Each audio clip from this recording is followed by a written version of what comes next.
Olá! Hoje a gente vai explorar um dos livros mais conhecidos do mundo por um ângulo um pouco diferente. Vamos deixar a fé de lado por um instante e mergulhar na Bíblia como o que ela também é, uma das obras literárias mais influentes e complexas da história da humanidade. E para começar, vamos direto com uma pergunta que pode mudar toda a nossa perspectiva. E se a Bíblia não fosse, na verdade, um livro só? Exato. Pensa nela como uma imensa biblioteca. Uma coleção de textos escritos ao longo de séculos por autores diferentes, cada um com seu próprio estilo, sua época e, claro, suas intenções. Essa visão, olha, é brilhantemente resumida pelo crítico literário Harold Bloom. Ele disse que ela é uma vasta antologia da literatura de toda uma cultura. É com essa chave, então, que a gente vai começar a passear pelas prateleiras dessa biblioteca. A nossa primeira parada é na seção mais extensa de todas, as prateleiras da narrativa. E se prepara, porque o que a gente encontra aqui vai muito, mas muito além de simples crônicas históricas. Pensa em livros como Gênesis ou Êxodo. Eles não são só registros de fatos. São, na verdade, construções literárias super sofisticadas, cheias de conflito, personagens complexos, tensão e muitas reviravoltas. O objetivo aqui não é só contar a história como ela foi, mas sim construir um sentido para ela. E aqui, a gente chega num ponto que é simplesmente fascinante: os personagens. O crítico Erich Auerbach fez uma comparação genial. De um lado, os heróis de Homero, tipo o Aquiles. A gente sabe tudo sobre a aparência deles, mas por dentro eles não mudam muito. Do outro lado, personagens bíblicos como Jacó ou Davi. A gente quase não sabe como eles são fisicamente, mas a gente os conhece por suas ações, suas dúvidas e até pelos seus silêncios. Eles mudam, evoluem, se contradizem, o que revela uma profundidade psicológica impressionante. E essa citação do Auerbach ilustra isso de um jeito espetacular. Ele nos faz pensar na jornada de uma vida inteira contida num único personagem. Essa transformação é uma das grandes marcas da genialidade narrativa da Bíblia. Bom, se a narrativa nos mostra a jornada dos personagens, é na poesia que a gente encontra a alma deles. Vamos então para a próxima seção, onde está o coração pulsante e emocional dessa biblioteca. A poesia hebraica tem uma lógica muito própria, sabe? A principal ferramenta dela não é a rima, como a gente está acostumado, mas algo chamado paralelismo.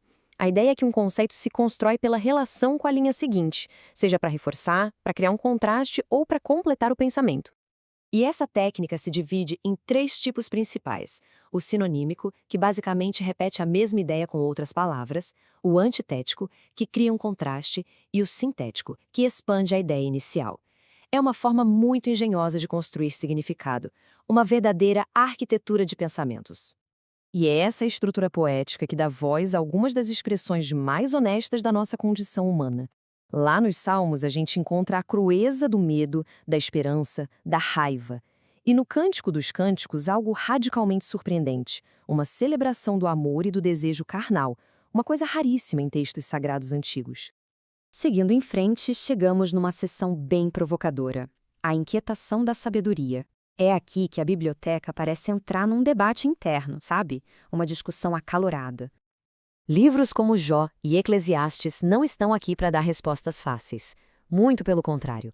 O propósito literário deles é nos ensinar a fazer as perguntas difíceis, a questionar o sentido do sofrimento, da justiça e da própria vida.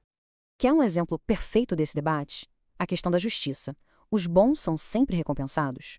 O livro de Provérbios diz que sim, mas aí vem Jó e Eclesiastes e gritam um sonoro não.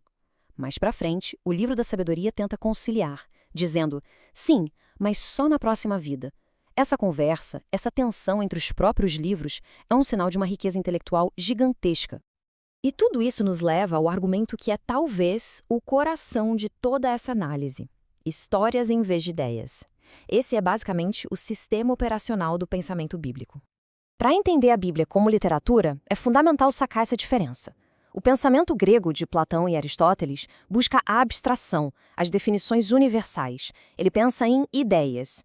Já o pensamento hebraico é concreto, focado na experiência, nas relações.